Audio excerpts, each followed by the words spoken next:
I remember early on in my seminary formation, I learned about virtues and virtue theory in some of my classes. First philosophy, and then later on Catholic moral theology.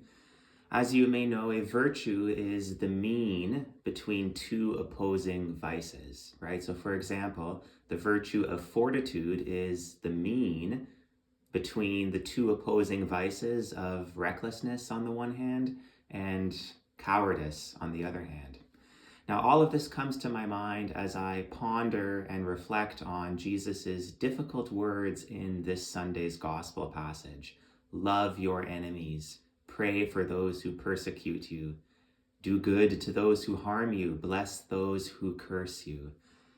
One way to view this passage is through the lens of virtue. Jesus is calling us to virtue, to a very high degree of virtue. I would call it agape, Christ-like love that extends, as we know, even to our enemies.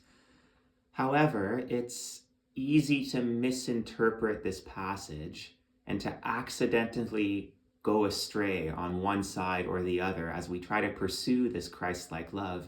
We can accidentally, subconsciously fall into one of two unhealthy vices that actually misses the mark for what Jesus is asking us to do. One side is sort of unintentionally watering down or writing off Jesus's words as too difficult, as not relevant for this particular situation. We may find ourselves thinking, Jesus, I hear your words, I know they're challenging, I believe them, I want to put them into practice and I will, but Jesus, this one person who really, really, really hurt me, that's just too much, right? I can't love them in that way, and I think you'd understand, so it's all good, right? Well, not quite, right? That's a distortion of Jesus's teaching. Yes, it's difficult, painfully difficult, but that's not the right way forward. The other way, maybe the more common way we can misinterpret this passage is to the other side, where we take Jesus's words as almost a commandment to become a doormat, a passive, agent of just injustice, or, thinking good is actually evil, or just laying back and getting kicked while we're down, right?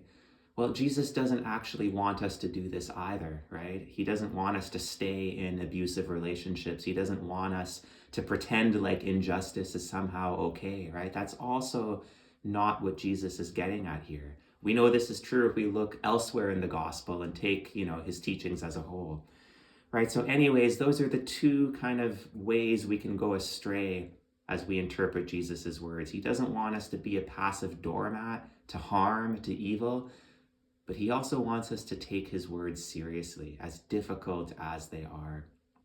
So where do we go from here?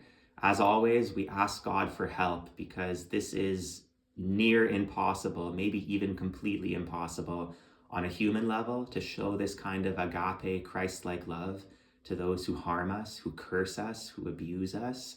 So we ask the Holy Spirit for help, but also another really helpful way is to make this super practical, right?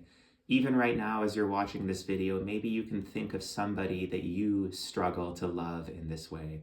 Someone who's hurt you, someone who's cursed you, who's taken from you, right? And think of that person, and then just ask yourself, what's one tiny step, one little concrete thing I can do to follow Jesus's commandment? Is it a simple kind word and a smile? Is it a prayer from a distance, if that's all you can do? Is it something more drastic, right? Ask God to help you, but make it concrete. Take that baby step. It's these little yeses to growing in virtue that will help us grow in holiness, that will allow us to give our bigger yes when more difficult moments come.